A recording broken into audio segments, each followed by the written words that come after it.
Advocate Shaniba, ഈ വിധി വന്ന ശേഷവും അതിജീവിതയ്ക്കെതിരായിട്ടുള്ള സൈബർ ഇടങ്ങളിലെ ആക്രമണങ്ങൾ തുടരുകയാണ്. അതിനിപ്പോൾ പുതിയൊരു ആയുധമാക്കിയിരിക്കുന്നത് ഈ കേസിലെ രണ്ടാം പ്രതി, ഇപ്പോൾ 20 വർഷം ശിക്ഷ ലഭിച്ച് തടവിൽ കഴിയുന്ന മാർട്ടിൻ്റെ മുൻപേ ചിത്രീകരിച്ചിട്ട് ഇപ്പോൾ പുറത്തിറങ്ങിയിരിക്കുന്നൊരു വീഡിയോ ആണ്. അതിൽ അതിജീവിതയുടെ പേര് പറയുന്നു, പുതിയൊരു കഥ സൃഷ്ടിച്ചെടുത്തിരിക്കുന്നു. അതിൻ്റെ പ്രചാരകരായി ഇപ്പോൾ പല ആളുകളും മാറിയിരിക്കുന്നു. ഇത് വീണ്ടും വീണ്ടും അതിജീവിതയെ ഒറ്റപ്പെടുത്താനും അപകീർത്തിപ്പെടുത്താനുമുള്ള ശ്രമങ്ങളുടെ ഭാഗമല്ലേ?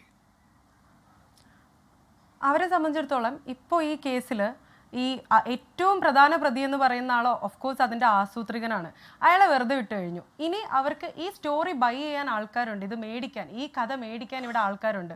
ഒരു വലിയ വിഭാഗം, നമ്മളെപ്പോലെയുള്ളതല്ലാത്ത ഒരു വലിയ വിഭാഗം ആൾക്കാർ ഒന്നെങ്കിൽ ഈ പറയുന്ന ആൾ തെറ്റ് ചെയ്തില്ല എന്ന് വിശ്വസിക്കുന്നു, ഈ അക്യൂസ്ഡ് തെറ്റ് ചെയ്തില്ല എന്ന് വിശ്വസിക്കുന്നു, അല്ലെങ്കിൽ അവർ വിശ്വസിക്കുന്നു ഈ അക്യൂസ്ഡിന് കോടതി വെറുതെ വിട്ടു, തെറ്റ് ചെയ്താണെങ്കിലും അത് കണക്കായി പോയി എന്ന് വിശ്വസിക്കുന്ന രണ്ട് വിഭാഗം ആൾക്കാരാണുള്ളത്. ഈ രണ്ട് വിഭാഗത്തിനെയും നമുക്ക് പറഞ്ഞ് മനസ്സിലാക്കാൻ പറ്റില്ല. ഇവർക്ക് മാതൃകാപരമായിട്ടുള്ള ഒരു ശിക്ഷ കിട്ടുക എന്നുള്ളത് മാത്രമാണ്. ഇപ്പോൾ ഈ വീഡിയോ പ്രചരിപ്പിച്ച മാർട്ടിൻ്റെ വീഡിയോ ആരൊക്കെ പ്രചരിപ്പിച്ചോ അവരെല്ലാവരും ചെയ്യുന്നത് ഒരു ബിഎൻഎസ് ഒഫൻസ് ആണ്. ഈ വീഡിയോയിൽ കൃത്യമായിട്ട് ഈ അതിജീവിതയുടെ പേര് പറയുന്നുണ്ട്, വളരെ കൃത്യമായിട്ട് കാര്യങ്ങൾ പറയുന്നുണ്ട്. അപ്പോൾ അവരുടെ ഒരു ഐഡന്റിറ്റി ഡിസ്ക്ലോസ് ചെയ്യുക, അല്ലെങ്കിൽ അവരെ പറ്റി പറയുക, അവരെ മനസ്സിലാവുന്ന രീതിയിൽ കാര്യങ്ങൾ പറയാന്ന് പറയുന്നത് ഒഫൻസാണ്, ബിഎൻഎസ് ഒഫൻസാണ്. ആ ഒഫൻസിന് 2 വർഷം വരെ തടവ് ശിക്ഷ കിട്ടാവുന്ന ഒരു ഒഫൻസാണ്. ഇത് ചെയ്യുന്ന ഓരോ വ്യക്തിയും, ഈ വീഡിയോ റീഷെയർ ചെയ്യുന്ന, ഈ വീഡിയോ പോസ്റ്റ് ചെയ്യുന്ന ഓരോ വ്യക്തിയും ചെയ്യുന്ന അത് തന്നെയാണ്. സോ ഇതിനെ പറ്റിയൊന്നും ലീഗലി അവർക്ക് യാതൊരു ധാരണയില്ല. ഞാൻ ശരിക്കും ഈ വിധി വന്നപ്പോൾ ആലോചിച്ചിരുന്നു, ഇനിയെങ്കിലും ആ വ്യക്തി, ഈ പെർട്ടിക്കുലർ ആക്ടർ ഒരു ലോ പ്രൊഫൈൽ കീപ്പ് ചെയ്യണം. കാരണം എന്തോ അയാൾക്കെതിരെ പ്രത്യേകിച്ച് തെളിവുകൾ കൃത്യമായിട്ട് വന്നില്ല എന്നുള്ളൊരു കാരണത്താണ് അയാൾ അത് ചെയ്തില്ല എന്ന് പറയാൻ ഞാനോ ഇവിടെ ഇരിക്കുന്ന ആൾക്കാരോ ആരും ദൈവമല്ല. നമ്മൾ ആരും ഇത് കണ്ടിട്ടില്ല. ഇത് അനുഭവിച്ച സ്ത്രീക്കും അതിന് ചുറ്റുമുള്ള ആൾക്കാർക്കും മാത്രമേ അറിയുള്ളൂ, അല്ലെങ്കിൽ ഈ കേസ് നടത്തിയ വക്കീലിനും. ഇത്ര ആൾക്കാർക്ക് ഇതിനെപ്പറ്റി കൃത്യമായിട്ട് ധാരണയുള്ളൂ. പക്ഷേ ഇയാൾ ഇത് ചെയ്തു എന്ന് വിശ്വസിക്കുന്ന, അല്ലെങ്കിൽ ഇയാൾക്കെതിരെ തെളിവുകൾ ഇല്ലാത്തത് കൊണ്ട് മാത്രമാണ് ഇയാൾ ഇപ്പോഴും പുറത്തിറങ്ങി നടക്കുന്നത് വിശ്വസിക്കുന്ന ഒരു വലിയ വിഭാഗം ആൾക്കാരുണ്ട്. അത് ശരിയാവാനുള്ള സാധ്യതയാണ് ഞാനും ചൂണ്ടിക്കാണിക്കുന്നത്. അപ്പോൾ പിന്നെ ഇങ്ങനെ ഒരു കഥ, പുതിയൊരു നെറേറ്റീവ് കൊണ്ടുവരിക, അത് ഈ സമൂഹ മാധ്യമങ്ങളിലൂടെ പ്രചരിപ്പിക്കുക, അതിൻ്റെ പേരിൽ ഒരു പുതിയ ചർച്ച കൊണ്ടുവരിക, ഇതിനൊക്കെ ഉദ്ദേശം എന്തായിരിക്കും? ഇതിന് പിന്നിൽ പ്രവർത്തിക്കുന്നവർ എന്താണ് ഇതുകൊണ്ട് ഉദ്ദേശിക്കുന്നത്? എന്ത് ഫലമാണ് ഇത് ഉണ്ടാക്കാൻ പോകുന്നത്? കൃത്യമായ ശുദ്ധികലശം. അതായത് ഇപ്പോൾ അവർക്ക് വേണ്ട ഒരു വിധി കിട്ടി. ഇപ്പോൾ തെളിവുകളുടെ അഭാവത്തിലാണെങ്കിലും എന്താണെങ്കിലും ജുഡീഷ്യറിയിൽ നിന്ന് അവർ വിചാരിച്ച പോലെ ഒരു വിധി അവർക്ക് കിട്ടി. ഇനി അവർക്ക് ബാക്കിയുള്ളവരെയും കൂടി വിശ്വസിപ്പിക്കണം, ഇങ്ങനെ ഒരു കാര്യം നടന്നിട്ടേ ഇല്ല, അല്ലെങ്കിൽ ഈ പറഞ്ഞ പോലെ വിക്ടിം തന്നെ ചെയ്തിട്ടുള്ള ഒരു കാര്യമാണ്, അല്ലെങ്കിൽ വിക്ടിമിന്റെ കൂടെ നിന്ന ആൾക്കാർ ചെയ്തിട്ടുള്ള ഒരു കാര്യമാണ്. അതിജീവിതയ്ക്ക് ഒപ്പം ഉണ്ടായിരുന്ന ആൾക്കാരെയും അതിജീവിതയും താറടിക്കുക, അവരെ കാര്യമായിട്ട് ഉപദ്രവിക്കുക. ഇനി ഇത് പകയുടെ ഒരു സമയമാണ്. ഇത്രയും കാലം ഇവർ അനുഭവിച്ചു എന്ന് ഇവർ പറയുന്ന കാര്യങ്ങൾ, ഇത്രയും വർഷങ്ങൾ കൊണ്ട് ഈ പറയുന്ന ആക്ടർ തകർന്നടിഞ്ഞു മണ്ണായത് നമ്മളെല്ലാവരും കണ്ടതാണ്. അയാൾക്ക് ഉറപ്പായിട്ടും പാമ്പിന്റെ പകയുണ്ടാവും. അയാൾ പക വീട്ടാൻ ഈ സാഹചര്യം മുതലെടുക്കുകയാണ്. നമുക്ക് എന്താ ചെയ്യാൻ പറ്റുക? നമ്മൾ അവരുടെ കൂടെ ഉണ്ട്, നമ്മൾക്കിത് മനസ്സിലാവും, നമ്മൾ ആരും പൊട്ടന്മാരല്ല എന്ന് പറയാം. കോടതിക്ക് ലിമിറ്റേഷൻ ഉണ്ട്. തെളിവുകളില്ലാത്തൊരു കേസിൽ, ഇത്ര കൃത്യമായിട്ട് അയാളിലോട്ട് ലീഡ് ചെയ്യാൻ പറ്റാത്ത എല്ലാവരെയും അയാൾ വില കൊടുത്ത് മേടിച്ചൊരു കേസിൽ കോടതിക്ക് ഒരിക്കലും ഉള്ള തെളിവുകൾ വെച്ചിട്ട് എൻ്റെ മനസ്സിൽ ഇങ്ങനെയൊക്കെയാണ് തോന്നുന്നതെന്ന് പറഞ്ഞൊരു വിധി എഴുതാൻ പറ്റില്ല. ലിമിറ്റേഷൻസ് ഉണ്ട്. സോ ഈ വിധി വന്നാൽ എന്തായിരുന്നു ആ വ്യക്തി ചെയ്യേണ്ടത് എന്നുള്ളതിലുള്ള എൻ്റെ പേഴ്സണൽ അഭിപ്രായം എന്ന് പറയുന്നത്, ലോ പ്രൊഫൈൽ കീപ്പ് ചെയ്യുക, മിണ്ടാതിരിക്കുക.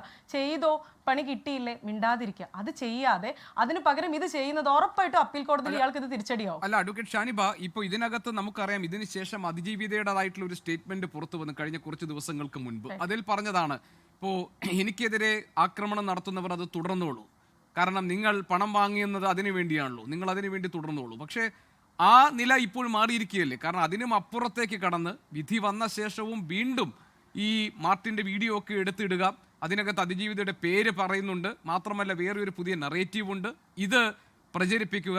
ഇനി ഏതെങ്കിലും തരത്തിൽ അഡ്വക്കേറ്റ് ഷാനിബ നേരത്തെ പറഞ്ഞതുപോലെ തന്നെ ഇനി ഈ സംശയത്തിൻ്റെ ആനുകൂല്യം ഈ 8ാം പ്രതിക്കൊക്കെ നൽകുന്നവരുണ്ടെങ്കിൽ അവരിലേക്ക് ഇതാ ഒരു പുതിയ കഥ കൂടി കടന്നോട്ടെ, അങ്ങനെ ഒരു ശുദ്ധികലശം അങ്ങനെ പറഞ്ഞ് നീങ്ങുന്ന ഒരു അതിനുവേണ്ടി നടത്തുന്നതാണ് ഇതൊക്കെ എങ്കിൽ, അതിജീവിതം നേരത്തെ പറഞ്ഞതുപോലെ നിങ്ങൾ ഇത് തുടർന്നോളൂ, നിങ്ങൾ പണം വാങ്ങിയവരല്ലേ എന്ന് പറഞ്ഞ് മാറി നിൽക്കാൻ കഴിയില്ലല്ലോ. നമുക്ക് ആർക്കും അത് കഴിയില്ല. കാരണം വ്യക്തിപരമായിട്ട് ഒരു സ്ത്രീ എന്ന നിലയ്ക്ക് ആ സ്ത്രീ അനുഭവിച്ച വിഷമങ്ങളെ പറ്റി ആലോചിക്കുമ്പോൾ എനിക്ക് ഉറക്കം നഷ്ടപ്പെട്ടിട്ടുണ്ട്. ഒരുപാട് സ്ത്രീകൾക്ക് അത് വായിച്ച ഏതൊരു സ്ത്രീക്കും ഉറക്കം നഷ്ടപ്പെടുന്ന രീതിയിലുള്ള ഒരു ട്രോമയിലൂടെയാണ് അവർ കടന്നു പോയിട്ടുള്ളത്. സോ അത് ചെയ്ത ആൾക്കാർക്ക് ശിക്ഷ കിട്ടി, ആസൂത്രിതർക്ക് ശിക്ഷ കിട്ടിയില്ല. അവർക്ക് കൃത്യമായിട്ട് ഉറപ്പുണ്ട് ഇവരാണ് ആസൂത്രണം ചെയ്തതെന്ന്. ആ സ്ത്രീയുടെ മാനസികാവസ്ഥ എന്തായിരിക്കും? അവരിപ്പോൾ എന്തിലൂടെ ആയിരിക്കും കടന്നു പോകുന്നത്? അവരോടൊപ്പം നിൽക്കുക എന്നല്ലാതെ അവരോടൊപ്പം നിൽക്കാത്ത വിഭാഗത്തിനെ പറഞ്ഞ് മനസ്സിലാക്കാൻ ശ്രമിക്കുക എന്നല്ലാതെ നമുക്കൊന്നും ചെയ്യാൻ പറ്റില്ല. ഞാൻ ഒരുപാട് പേരോട് ഇതിന്റെ പുറത്ത് ആർഗ്യൂ ചെയ്തിട്ടുണ്ട്, ഇങ്ങനെയാണ് കാര്യങ്ങൾ എന്ന്. പക്ഷെ അവരൊക്കെ പറയുന്ന നരേറ്റീവ് കേട്ട് കഴിഞ്ഞാൽ നമ്മൾ ഞെട്ടിപ്പോവും. കോടതി വെറുതെ വിട്ടില്ലേ, പിന്നെ നിങ്ങൾക്ക് എന്താണ് പ്രശ്നം? എന്തിനാണ് ഏട്ടനെ ഇങ്ങനെ നിങ്ങൾ എല്ലാവരും കൂടി ഈ അക്യൂസൈസ് ചെയ്യുന്നത്? അയാൾ തെറ്റ് ചെയ്തിട്ടില്ല എന്ന് കോടതി പറഞ്ഞല്ലോ. കോടതി എവിടെയാണ് ഇയാൾ തെറ്റ് ചെയ്തിട്ടില്ല എന്ന് പറയുന്നത്? ഇയാൾക്കെതിരെ തെളിവില്ല, ഇയാളെ വെറുതെ വിട്ടു. തെളിവില്ല എന്നുള്ളതുകൊണ്ട് അയാൾ ചെയ്തിട്ടില്ല എന്ന് ഒരിക്കലും പറയാൻ പറ്റില്ല. അത് തന്നെയാണ് എനിക്ക് ഈ നടിയോടും പറയാനുള്ളത്. തെളിവില്ല എന്നുള്ളതുകൊണ്ട് ഇയാൾ ഇത് ചെയ്തിട്ടില്ല എന്നാവില്ല. ഇയാൾക്കെതിരെ തെളിവില്ല, ഇയാളെ വെറുതെ വിട്ടു. അത് വരയ്ക്കും ഓക്കെയാണ്. ബാക്കി അവർക്കെതിരെ കൃത്യമായിട്ടുള്ള ഗൂഢാലോചനയുടെ പുറത്ത് വരുന്ന ഈ പക വീട്ടാനുള്ള നടപടികൾ കൃത്യമായിട്ടും അയാൾക്ക് ദോഷം ചെയ്യും. പിന്നെ 20 വർഷം തടവ് ശിക്ഷ കിട്ടിയ പ്രതികൾക്ക് ഇതിൽ കൂടുതൽ ഇനി എന്താ? അവർക്ക് കൃത്യമായിട്ട് പണം കിട്ടിയിട്ടുണ്ടാവും, അവർക്ക് വേണ്ട രീതിയിലുള്ള സൗകര്യങ്ങൾ കിട്ടിയിട്ടുണ്ടാവും. അവർ 20 വർഷം കിടക്കാൻ റെഡി ആയിട്ട്, അതിൽ കൂടുതലാണെങ്കിൽ അതും ചെയ്യാൻ റെഡി ആയിട്ട് പോയ ക്രിമിനൽ സംഘമാണ്. അവരെ സംബന്ധിച്ചിടത്തോളം ഇതൊന്നും ഒന്നുമല്ല. ഞാനൊരു വീഡിയോ കണ്ടു, ഈ പൾസർ സുനിനെ ഭയങ്കരമായിട്ട് മോട്ടിവേഷനൊക്കെ വെച്ചിട്ട് സുനിയണ്ണനെ പോലെ ജീവിക്കണം എന്നൊക്കെ പറഞ്ഞ ഒരാളിട്ട വീഡിയോ. അയാൾക്ക് ഇമ്മീഡിയറ്റ്ലി അറസ്റ്റ് ചെയ്യണം. ഇയാൾക്ക് സോഷ്യൽ ത്രെറ്റാണ്. ഇങ്ങനെയൊക്കെ വിചാരിക്കുന്ന ഒരു പുതിയ യുവതലമുറയിലോട്ട് നമ്മൾ ഇതൊക്കെ ഇഞ്ചെക്ട് ചെയ്യാണ് ചെയ്യുന്നത്. എത്ര ചെറിയ കുട്ടികളാണ് ഈ 20നും 24 വയസ്സിനും ഇടയിലുള്ള പിള്ളേരൊക്കെ അങ്ങനെ ചെയ്തിട്ടുണ്ടെങ്കിൽ കോടതി ശിക്ഷിക്കില്ലേ എന്നൊക്കെ വളരെ കാര്യമായിട്ട് നമ്മളോട് സംശയം ചോദിക്കുന്നു. ശരിക്കും ഈ ചാനൽ ചർച്ചയിൽ ഞാൻ വരാൻ തന്നെ കാരണം അതാണ്. കാരണം കുറച്ച് ആൾക്കാരെങ്കിലും വിശ്വസിക്കുന്നു ചിലപ്പോൾ ഇത് സംഭവിച്ചിട്ടുണ്ടാവില്ല. പിന്നെ എന്തിനു വേണ്ടിയിട്ടാണ് ഇത് സംഭവിച്ചിട്ടില്ല ഉണ്ടാവില്ല എന്ന് പറയുമ്പോൾ വെറുതെ 6 പേര് വെറുതെ ഇരിക്കുമ്പോൾ 6 പേര് പോയ ഒരാളെ റേപ്പ് ചെയ്ത് തിരിച്ചു വരുന്നു, എന്നിട്ട് അവർ ജയിലിൽ കിടക്കാനും റെഡിയാവുന്നു. എന്ത് വിരോധാഭാസമാണത്? ഇത് ചോറ് നിന്ന് എല്ലാവർക്കും അറിയാം എന്താണ് സംഭവിച്ചതെന്ന്. ഇനി ചെയ്യാനുള്ളത് ഇവരെ സപ്പോർട്ട് ചെയ്യുക എന്നുള്ളതാണ്. ഇവരെ നമുക്ക് വാക്കുകൊണ്ട് വേദനിപ്പിക്കാതിരിക്കുക. ഒരാളെങ്കിൽ ഒരാൾ ഇത് ഷെയർ ചെയ്യുമ്പോൾ നമ്മൾ വിചാരിക്കുന്ന പോലെ എല്ലാവരും ഇതിനെതിരെ കണ്ണടക്കിയ TV ഓഫ് ചെയ്യുകയും ചെയ്യില്ല. ഈ പറയുന്ന ആളും ഈ പറയുന്ന വിക്ടിമും ചിലപ്പോൾ രാത്രി ഇരുന്ന് ഇത് മൊത്തം കാണുന്നുണ്ടാവും, അവർ സ്ക്രോൾ ചെയ്യുന്നുണ്ടാവും, അവർ കരയുന്നുണ്ടാവും. ഈ ശാപമൊന്നും നമ്മളെ വിട്ട് പോവില്ല. സോ ഇങ്ങനെ ചെയ്യുന്നവരെല്ലാവരും ആലോചിക്കേണ്ടത്, നിങ്ങളുടെ വീട്ടിൽ ഒരു സ്ത്രീക്ക് ഇതാണ് സംഭവിച്ചെങ്കിൽ നിങ്ങൾ തെളിവില്ലല്ലോ, അത് ഏട്ടനല്ലേ എന്ന് പറഞ്ഞ് നിങ്ങൾ മാറിക്കോ എന്നുള്ളതാണ്. സ്വയം ആത്മപരിശോധന നടത്തേണ്ട ഒരു സമയമാണ്.